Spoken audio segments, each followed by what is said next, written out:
You check your brokerage app on a Monday morning. Everything is green. The market has been climbing for 2 years straight.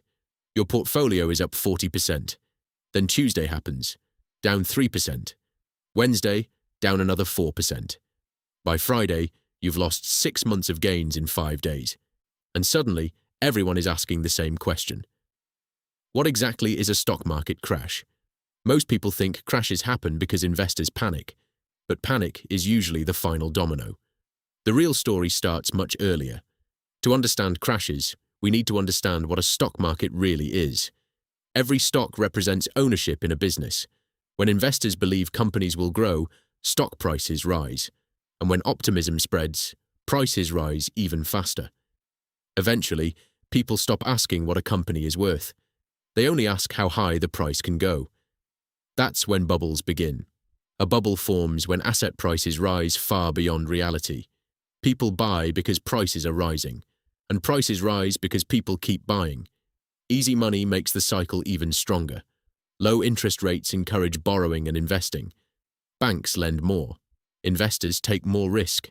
Speculation spreads everywhere. Even people with no investing experience rush into the market.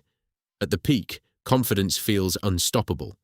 But markets don't crash because everyone suddenly changes their mind. Usually, something breaks first. Sometimes it's rising interest rates. Sometimes it's weak earnings. Sometimes it's debt. And sometimes it's something nobody expected. Once investors sense danger, selling begins. At first, the decline looks temporary. People say, buy the dip. But then prices keep falling. Fear spreads faster than optimism ever did. Investors rush to protect their money. Funds sell assets to cover losses. Margin calls force traders to liquidate positions. That selling pushes prices even lower, and lower prices create even more panic. This feedback loop is what turns a correction into a crash. One of the earliest famous crashes happened in 1929.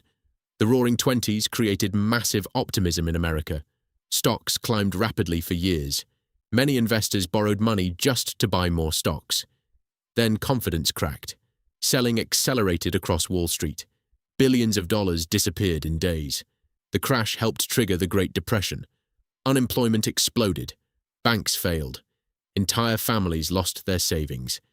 Decades later, another crash arrived. October 19th, 1987. Black Monday. The Dow Jones fell more than 22% in a single day. Even experienced traders were stunned. Computers and automated selling intensified the collapse. Then came the dot-com bubble. In the late 1990s, internet companies became investor obsessions. Many startups had no profits. Some barely had products.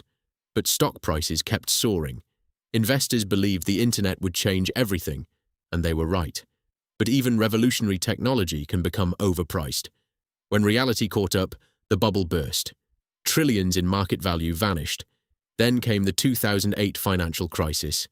Banks issued risky mortgages to millions of borrowers. Those mortgages were bundled into complex financial products. Investors believed housing prices would never fall. But they did. Mortgage defaults surged. Financial institutions collapsed. Panic spread across the global economy. Stock markets crashed worldwide. Governments stepped in to stabilize the system. Then, in 2020, another historic crash happened.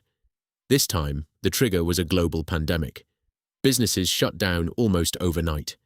Travel stopped. Investors feared a worldwide depression. Markets plunged at record speed. But massive stimulus changed the direction quickly. Central banks injected trillions into the economy. Interest rates dropped near zero. Markets rebounded faster than many expected. So, what do all crashes have in common?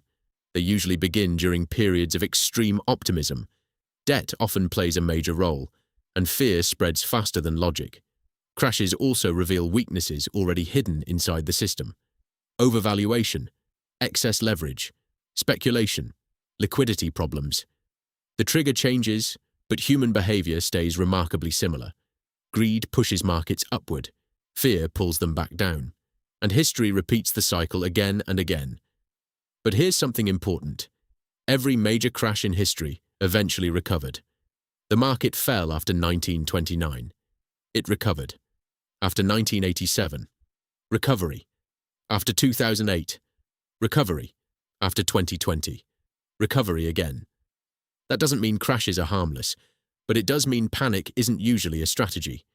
The investors who survive crashes are usually the ones prepared before they happen, because in markets, risk never disappears. I'll link resources in the description: Shiller Cape, yield curve data, and historical drawdowns. If this video was useful, subscribe and share it with someone asking the same questions, and I'll see you in the next one.